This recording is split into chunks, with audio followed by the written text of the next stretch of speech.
Capsule 2, méthodologie de recherche documentaire.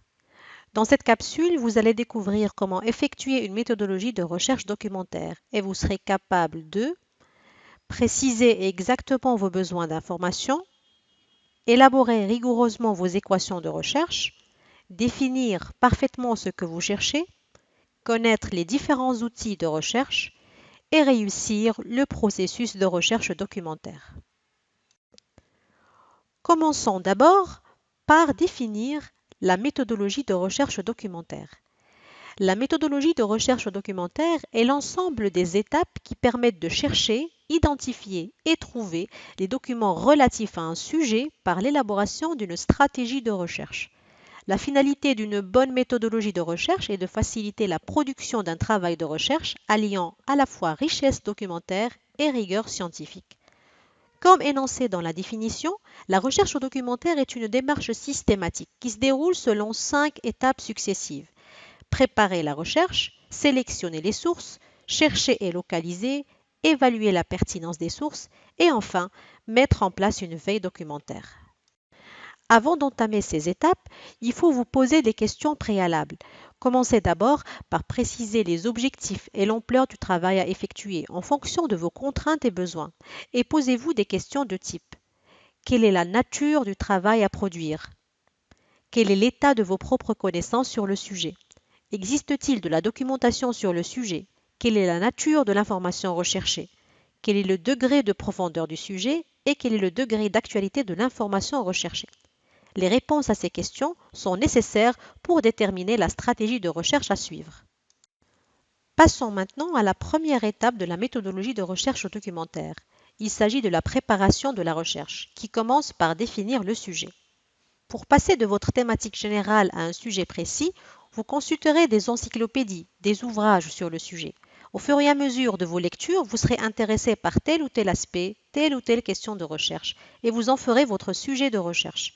Dans cette phase, vous constituez un état de la littérature ou bien l'état de l'art sur votre sujet. La deuxième étape dans la préparation de la recherche, c'est de cerner le sujet.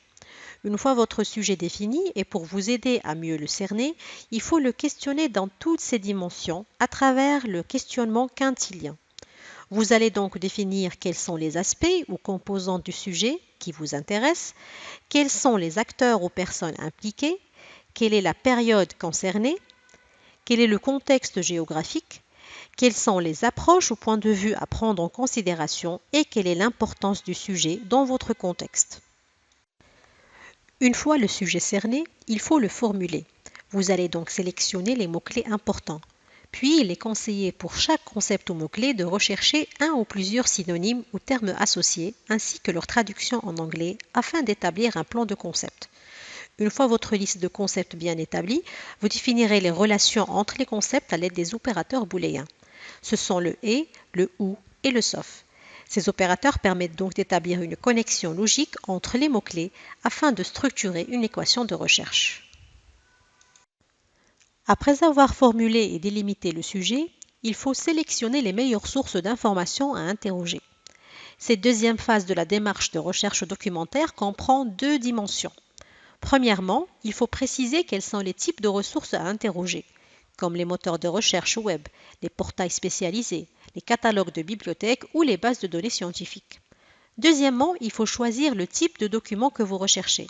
Il peut s'agir de livres, d'articles de revues, de thèses, de brevets ou d'autres types de documents.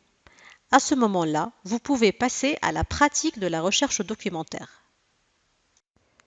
C'est au cours de cette troisième étape que vous allez interroger directement les différentes sources que vous avez d'ores et déjà précisées. Pour mieux exploiter les ressources documentaires, il faut d'abord comprendre l'utilité de chacune d'elles, sa couverture, pluridisciplinaire ou spécialisée, le degré d'accessibilité à son contenu, en libre accès ou accès payant, et son langage d'interrogation, à savoir la langue et les opérateurs appropriés. Notre démarche de recherche documentaire n'est pas encore terminée. Vous avez trouvé beaucoup de documentation? La balle est dans votre camp pour choisir les documents les plus pertinents. Pour ce faire, vous devez procéder à l'évaluation. Cette quatrième étape de la méthodologie de recherche documentaire consiste à mener une exploration rapide de certaines composantes du document afin d'évaluer sa pertinence. Ainsi, il faudra vérifier le titre du document, lire le résumé, vérifier la table des matières et les illustrations, et aussi lire l'introduction et la conclusion. En fin de chaîne, il est recommandé de mettre en place une veille documentaire automatisée. Cette dernière étape de la démarche de recherche documentaire vous permettra donc d'être alerté des nouvelles publications en rapport avec votre équation de recherche, soit par réception de notifications par mail sur vos alertes déjà activées ou bien sur le compte d'un agrégateur de flux RSS de votre choix.